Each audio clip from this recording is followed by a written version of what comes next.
So I'm a lot less nervous this time to speak than I was last time. Definitely just broke that. So, yes, before you say anything or get really distracted, no, I'm not wearing any shoes. It'll be okay. Socks are great. My feet were really hurting, so I took them off. But my name is Keith. That is true. I'm not doing that. That is true. Thank you. Yes, you can do it. It's a trap. You shouldn't do it, but go ahead. I majored in finance and financial services. And as you can tell, probably will never use them professionally, so that's great. So I heard you guys have been doing a semester-long series on identity. So Alex texted me about 5 weeks ago and asked, yo, you want to speak on this? And I was like, I have no idea what that means. Great. Don't make it easy for me. Cool. So I've been doing a lot of studying. And my first thought, of course, was like, oh, let's talk about Paul. And I was like, I don't want to talk about Paul. Let's talk about Jesus. Let's talk about Jesus. I will talk about Jesus, don't worry. But then I was like, man, the Old Testament is real cool. This one lady who was actually in the room, she was like, reading the New Testament is like watching 4, 5, and 6 of Star Wars and never watching 1, 2, and 3 of Star Wars. Thank you, Lord. But my first thought, literally my first thought that came to my head when someone said the word alien was this picture. And so if you don't know what that is, it's Alien versus Predator. He's a little terrifying, you can imagine him hunting you in the woods, as well as Arnold Schwarzenegger screaming, "Get to the chopper!" So that was my first thought.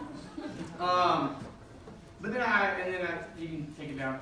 I have my own definition of what an alien is, of course. So it's a person or a place that is in a land or a planet that they do not belong in or on. But God gave us these great things called dictionaries. So I pulled up a formal definition, and it is a foreigner, especially one who is not a naturalized citizen of the country where they're living. That's the more formal definition. So I recently did Ancestry DNA, speaking of countries, blah, blah, blah. And so I found out a lot that I'm from Northwest Europe, and also a little bit of the majority from the armpit of Africa, which explains my hair. Ancestry really showed me that no matter how much we claim to be from one place, in reality we're a hodgepodge from many different places all over here. So, because from a biblical perspective, as a Christian, this is not our home when we think of the earth. We are aliens here, and so if people around me cannot recognize me as an alien, I'm doing something wrong. So, a question that could have popped in your head is, what in the world does being an alien have to do with being a Christian or as my identity as a Christian? So that's what I wanted to talk about. And it's something I've deemed the 4-bro difference. And so, anybody know who Belteshazzar is? Daniel. Did you see? I thought you said Danielle. I was like, I don't know if there's a Danielle in the Bible. So yeah, Daniel chapter 1 is where we're going to be. So you go ahead and flip open to there.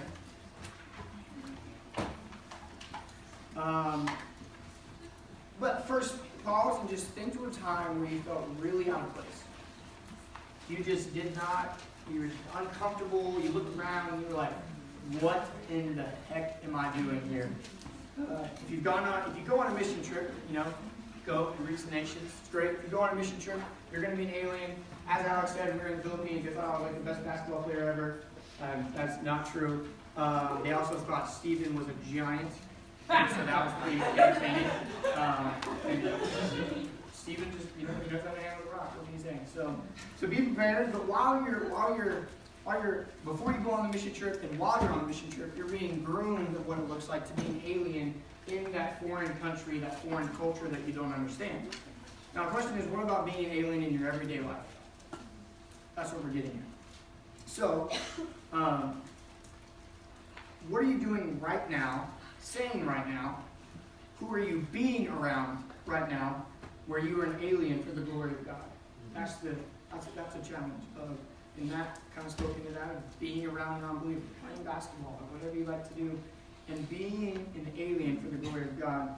And as Matt said himself, and I need to be clear, being an alien is uncomfortable.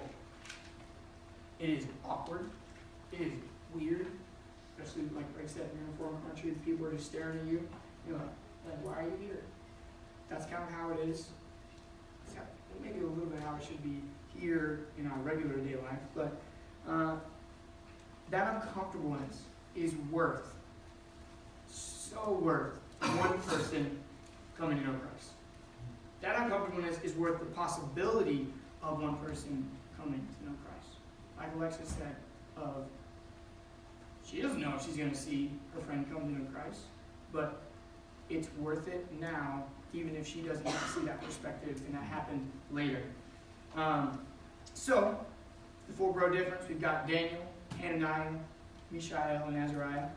And we're going to see an awesome representation of what it looks like to be an alien.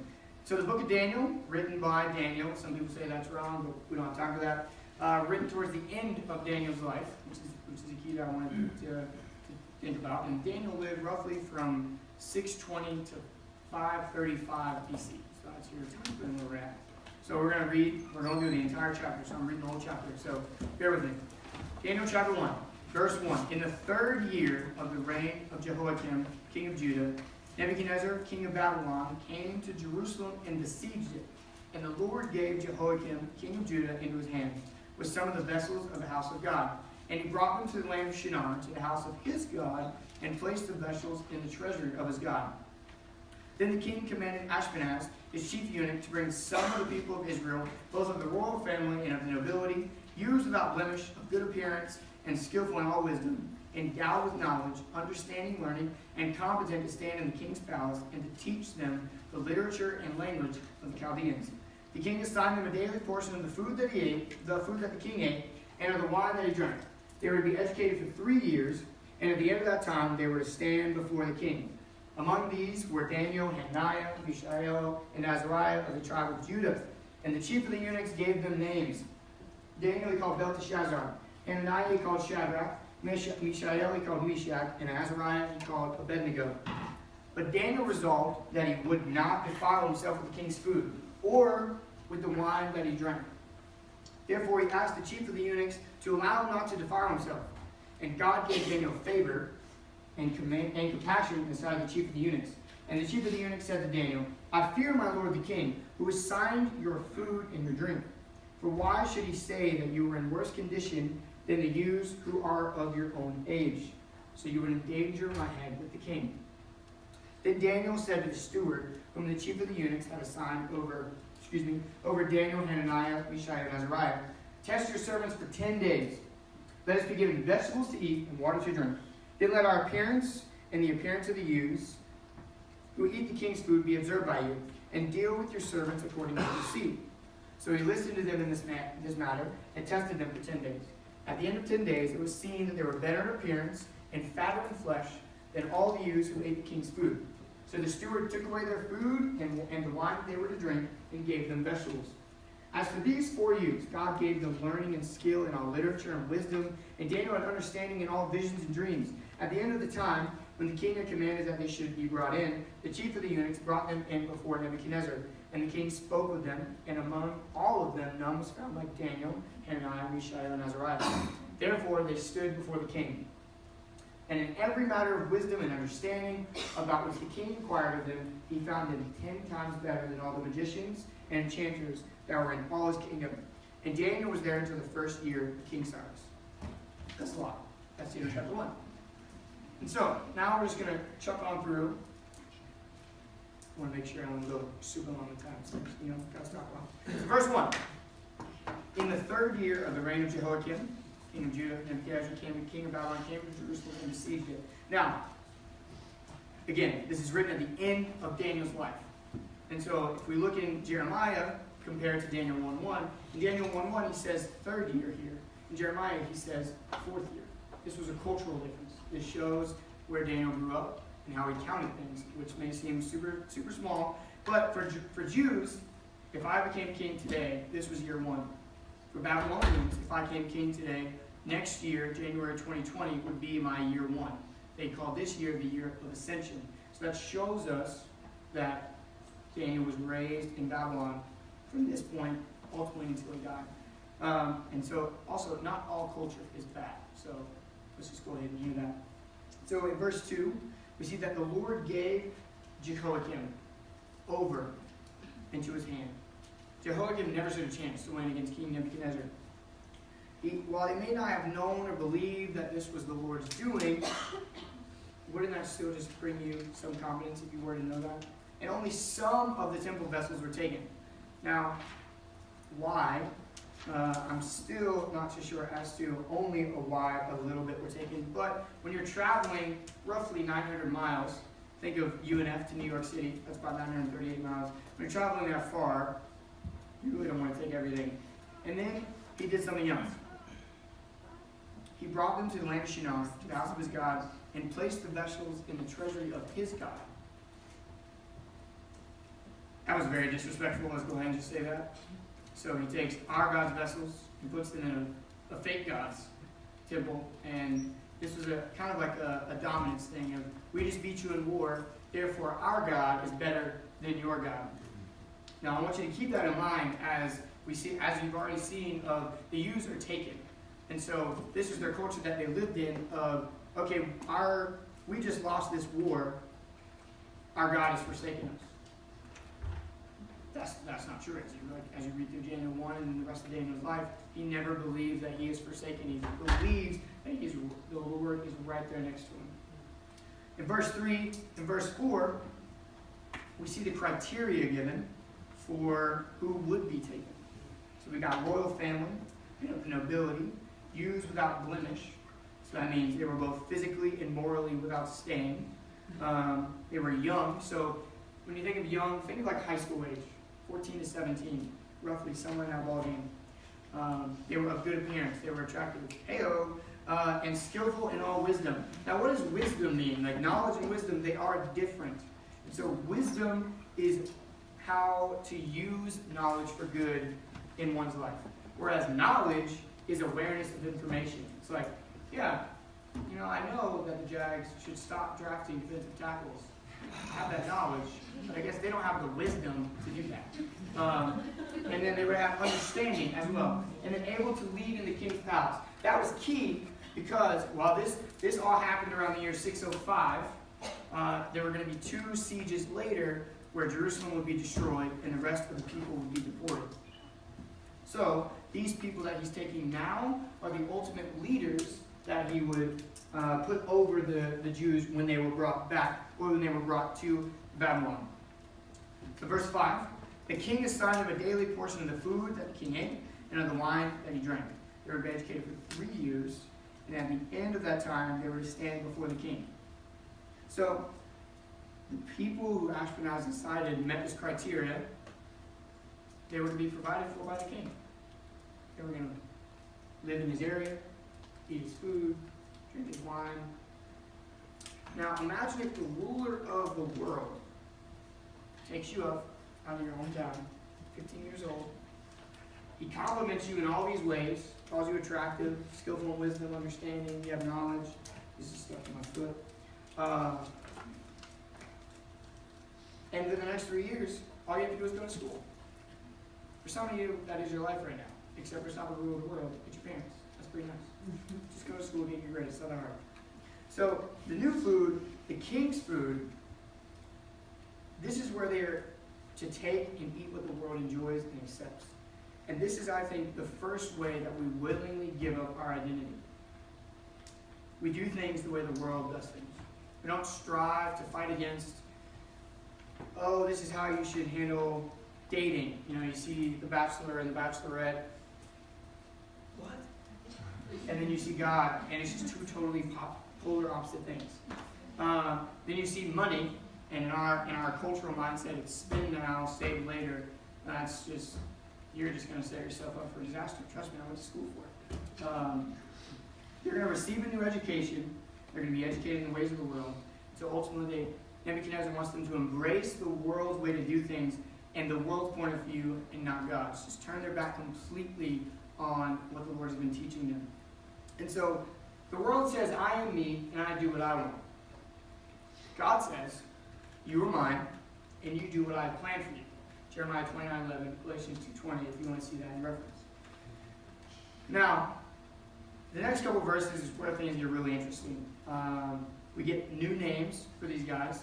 And so for all the VeggieTales kids out there, you knew, like Shadrach, Meshach, and Abednego, heck yeah, fiery furnace. Those names are dumb. Real dumb. Now why? So the second way we give up our identity as an alien is because we take the identity in reference to the world and not to God. Now we don't do this in America anymore, but in Asian cultures nowadays and back then, your name had a literal meaning. There's a professor here, his name is Jing Ching Tong. Not making that up, it's really his name. His name means successful Fairchild, and is literally the definition of his name. That's the thing. But your parents are just like, yo, I like the name Abby. I like the name Margaret. And it's just like, cool, that's what we're going with. Maggie is supposed to be a Kindle though, so that's a whole different story. And so Daniel's name means God is my judge. Whereas Belteshazzar means Bel's prince, or Bel protects his life. Bel was a pagan god that Nebuchadnezzar and the Babylonians worshipped. Hananiah got Shadrach. Hananiah's original name was God has favored, and his new name is Command of Aku, again, pagan god. Mishael, whose new name is Meshach, his original name is who is what God is. His new name means who is what Aku is. Azariah, his new name was Abednego. His original name was Jehovah has helped. And his new name means servant of Nebo, who was some random agricultural god that they decided to serve. So while your name is not the entirety of who you are, it is the beginning. Like, that's what, that's how, when ID please, and it's like, oh yeah, here's a picture and my name on it. I have several of them, if you couldn't figure that out. So they had a name that honored the God of Israel. They had a name that honored their culture that they had been growing up in, and now it was totally flip-flopped. They had a new name, therefore they were supposed to take on a new identity. Wrong. So while we don't name our children this way in America, your name does carry a definition. Maybe not to you, but to those around you. And so, what do people think of when they think of your name? Are they thinking of, for me, it's probably rugby, dreads, tour guide, random picture that hangs in Riley's room of me standing like this. Maggie. But the people who are closest to me know what I'm about. And the goal is to get everyone to know what I'm about. And I'm not just about playing rugby or having great dreads. I love being married to Maggie. I'm all about that. But ultimately, I'm about the Word of God and what God wants, what God says. So I also wanted to provide some worldly examples of things that could lay traps for us to take our identity from. The Enneagram, Democrat, Republican, Liberal, Conservative, Millennial, Gen Z, Gen X, my most favorite, American. These titles or affiliations give you a way that you were supposed to act, a way that you're supposed to view things. Fun fact about that entire list. None of them are in the Bible. None. And none of them are in the Bible. Jesus wasn't a liberal Christian, or a conservative Christian, or a democratic Christian, or a Republican Christian. He was just a Christian. In our terms, at least. So let's recap. Our four dudes are being taken, and others, are being taken from their homeland, given new names, forced into new schools, forced to learn a new culture, and they were put on a new diet. Now, very challenging. And as a Christian, even more challenging. We are called to accept the government placed over us. Check Romans 13. And as we're going to see, these four guys, they set a great example of what this looks like in a very challenging time period of their own lives. And so in verse 8, but Daniel resolved that he would not defile himself with the king's food, but with the wine that he drank. Therefore he asked the chief of the eunuchs to allow him not to defile himself. So I think this is a big one. The third way that we give up our identity as an alien is just see the provision of the world and just accept it. Of the, I've got this, I can do this, this is the easy way, this is what the world would have me do, I'm just going to roll with it. And it's just not right for the way that we're supposed to live. We're supposed to be an alien, we're supposed to be different. we accept the way that the world does things is better ultimately than the way God does things. And that's just not true. But Daniel had resolve. So that's a very intense word. Resolve means to decide firmly on a course of action. I'm going to do this. I'm going to do this well. And if they say no, I'm probably still going to do it. So, some of you probably need to have resolve on your majors. So let's just go ahead and say that. Figure it out. It'll be okay with the challenge. I understand. But Daniel made the decision before he had to make the choice. He was resolved before he talked to the eunuch. There was really only one option. My question is, where do you have resolve? Is it, man, I'm resolved and I'm going to play 3 hours of Fortnite every day? I'm resolved that I'm going to spend 2 hours in the library every day. I'm resolved that me and my girlfriend are going to see each other every night. That's probably a mistake, but find your resolve, set it in the right places. I can promise you that studying this book is a great place to start. A great place to start your resolve. So Daniel goes to Ashpenaz and explains the situation. I really think that he walks up to this dude and says, yo, I don't want to eat that because my God says no. But I think he did that gently and respectfully. And Ashpenaz took in his words. He didn't feel threatened or, what's the word I'm looking for? Challenged. I heard that. Thank you. So, he was just, this is because of God. This is because of what the Torah says. This is, I believe in Jesus. I believe in God, and I live by the law. Because back then it was the law. And this is a key part of being an alien. Being willing to say gently and respectfully, I do insert random thing here, or I do not support insert random thing here because of my faith in Jesus Christ and what the Bible says. And I believe that the Bible is the Word of God. Therefore, that's how I live. And so saying that may make you nervous.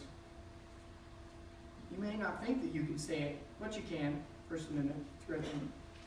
Remember, Daniel is a youth. He's younger than all of us. And he looks at Ashpenaz, a man that could easily just cut his head off and just be like, you're annoying, goodbye. And he says, no, I don't want to. Daniel was facing death or beatings or both. My question is, what are you facing? What are we facing? Some people calling us weird. People leaving. You're going through 2 Timothy right now. It's mentioned a good 3 times in 2 Timothy that people deserted, turned away from Paul. I'm going to mention that a little later too. But so what? So what? What does it matter? You lose a friend, oh, it hurts. You should have about 60, 75 friends around you right now that would be able to help you through your pain of hurting, because it will hurt. But if you're not persecuting them, you're not condemning them, you just want to share the love of Christ with them. If they can't handle that, it's not your problem. It's not your job to save people. Remember that. But remember that 2 Timothy 3:12 is very true, and that we will all be persecuted. So get ready to be persecuted, or step out of the ring.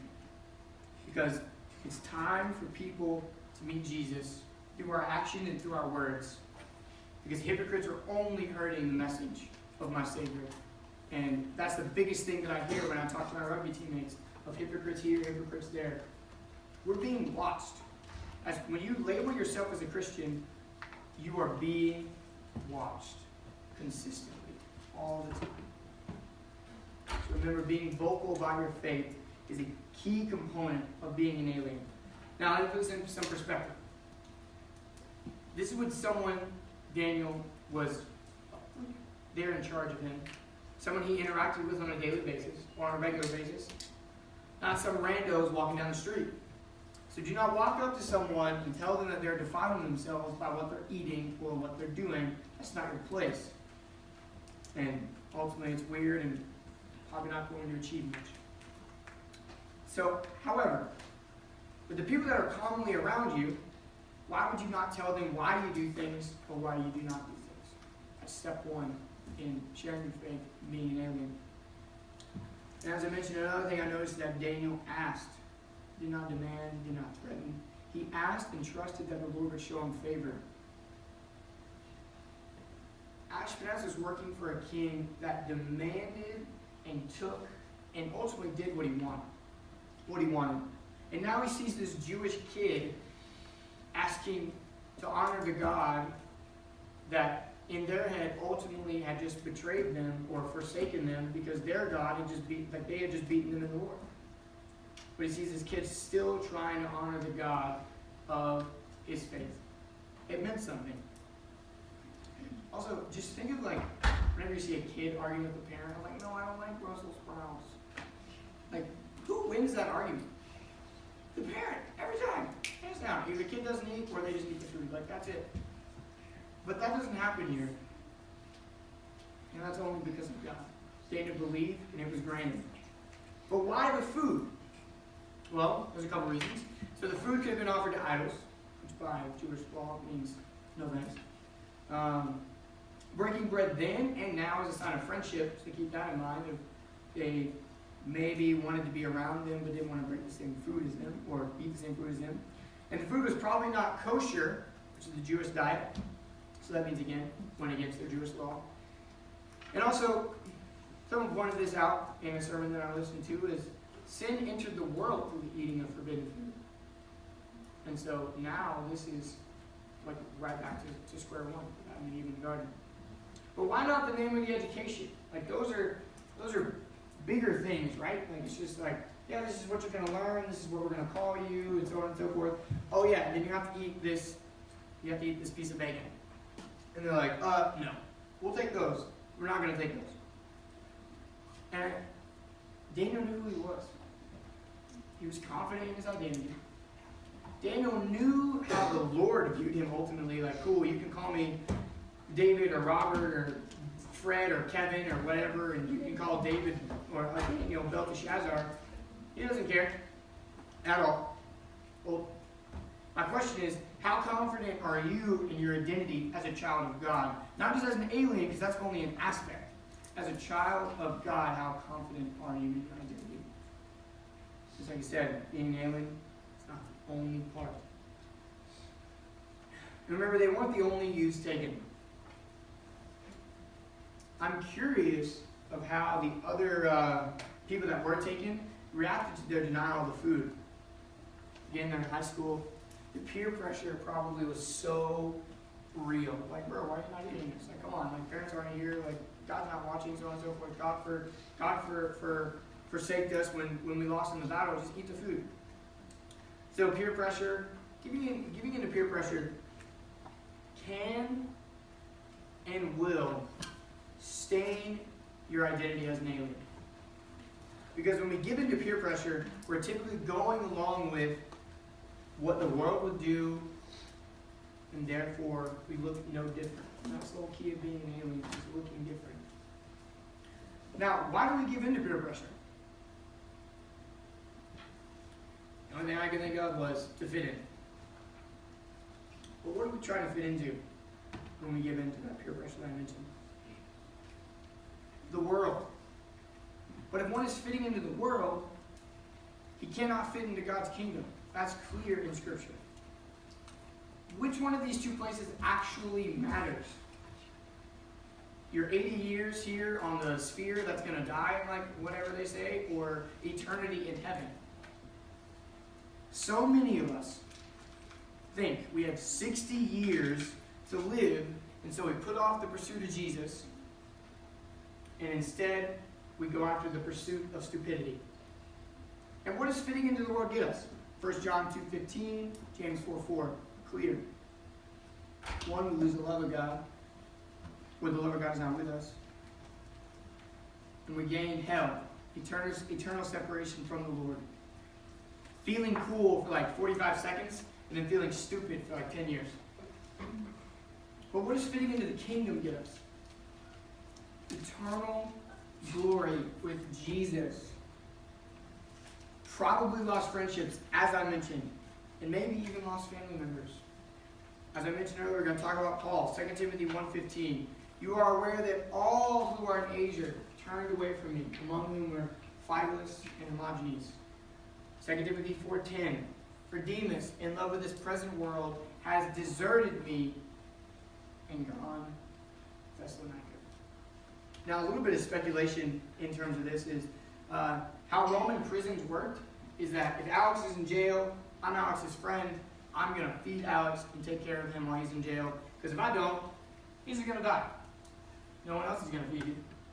So, but Demas was probably the one caring for Paul. And then he just disappeared, which is why Onesiphorus pops up really quick. Now, let me tell you a story of, I've mentioned before, of what it's like to be pressured to do things the ways of the world. Or you stop language, or do drugs, or have sex. So, rugby players, some of the greatest, most trustworthy people you'll ever meet in your life. It's great. They're great humans. I love my teammates dearly so much. I'm thinking about putting something on my leg that'll be there for forever. I'm thankful to my years on the UNF team because it grew me as a man. And those dudes love things that I just don't love. I love to hang out with them, but I don't like to drink beer or do drugs or whatever else. And I still remember on the first day of practice, this will just give you a great perspective of how 4 years of playing rugby will do. I still remember on the first day of practice, you circle up, you answer these questions, and they're all really vulgar, and I won't say them.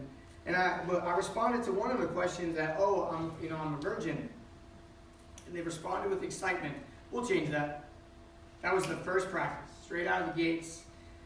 And over the next 4 years, in that moment, over the next few weeks, they realized that they were not going to change that. And they didn't understand why I lived the way I did. They couldn't comprehend it. But you know what? They came to respect the way that I lived. And they came to have a greater understanding of the way that I lived.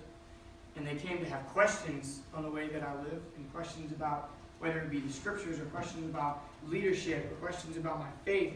I've had guys ask me recently, this has been really recent, and it's great to see, you've devoted your life to God, is it enough just for you to have it, or do you need to share it? And I looked at him and I said, what do you think I've been doing to you for the past 5 years? And he was like, oh, you're right. And then he was like, well, you don't press it on me. And I was like, no, I just little nuggets here and there, and it works. He's like, yeah.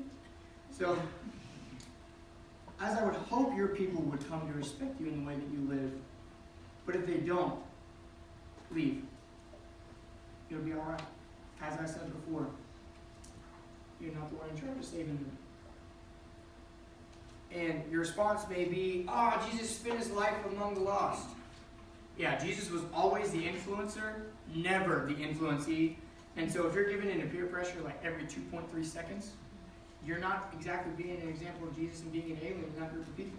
So just remove yourself. Later, you can go back. That's okay.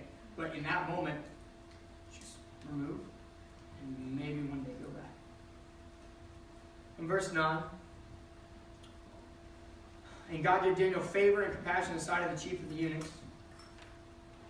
Faith is a key component to see the Lord work where we are foreigners.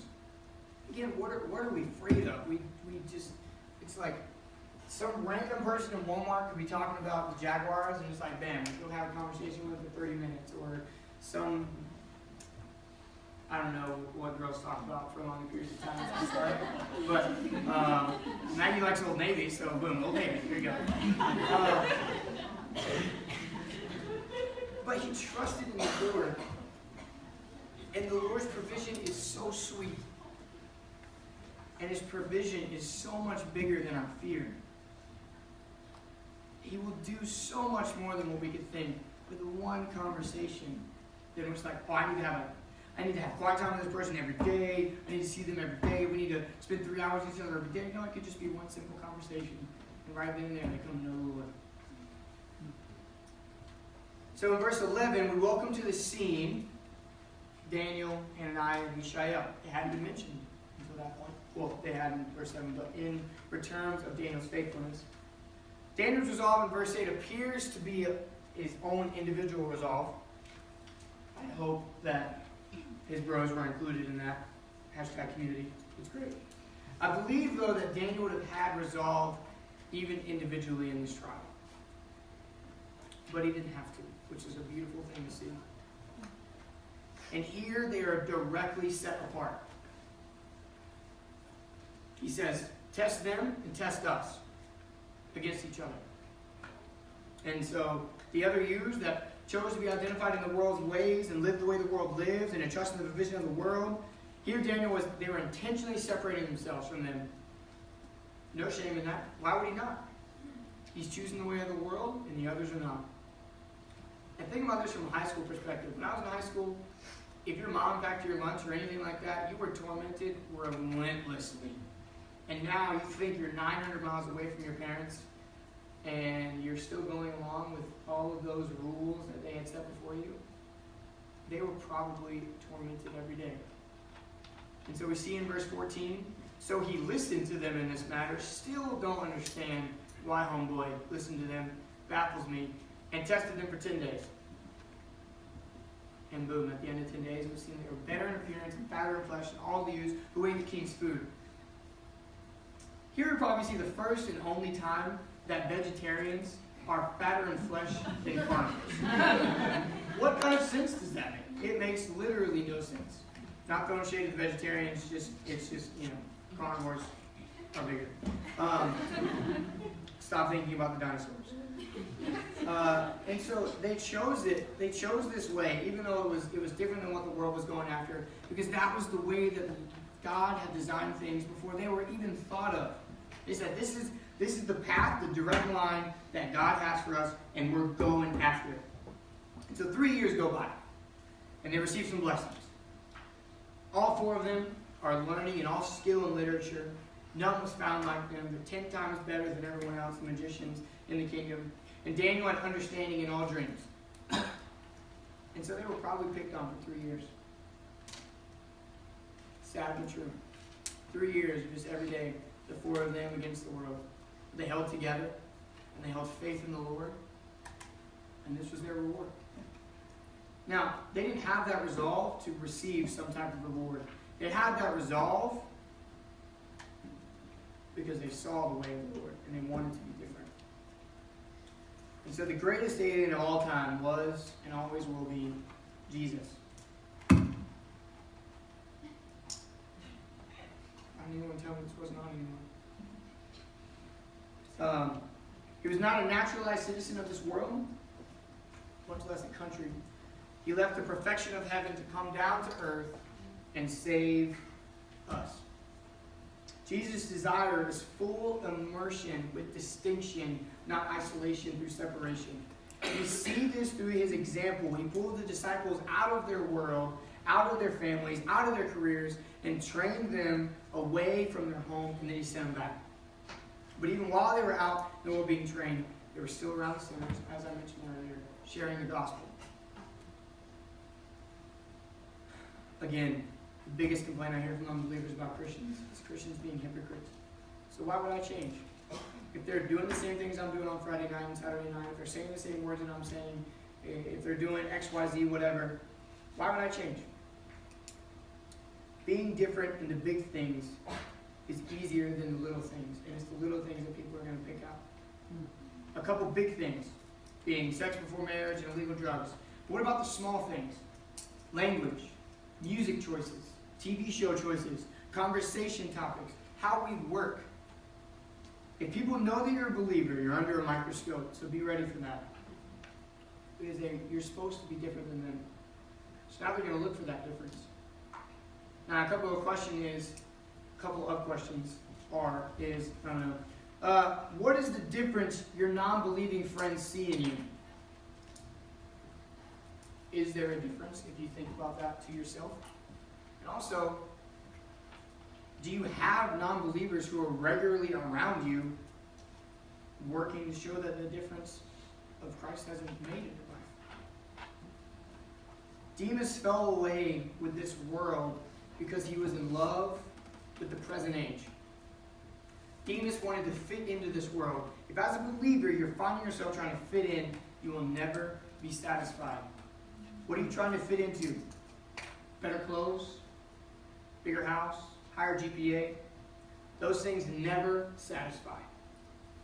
And also, a key way to show that you're different. Get good grades.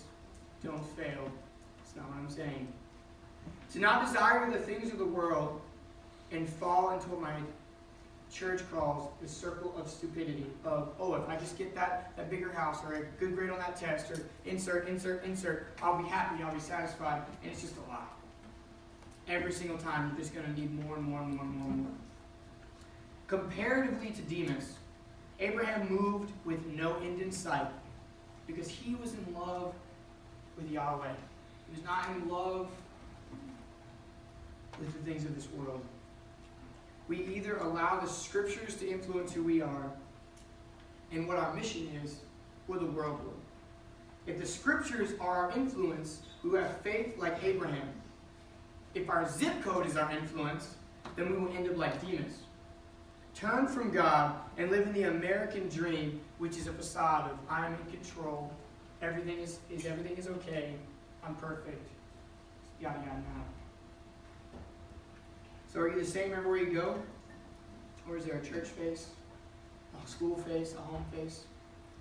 I can just tell you, if you do not let the scriptures affect you wholly, not wholly, set apart for as the entire individual, and bleed into every aspect of your life, then you might as well not let them affect you at all. Let's pray. Lord, I'm thankful for this opportunity to speak for the first time in sermon form and in front of my peers. Lord, your teachings have been so great for me in this past month of what it looks like to be different and to apply that, God. And I just pray for these students. I pray that they would be willing to be an alien for your glory. Not for their own glory,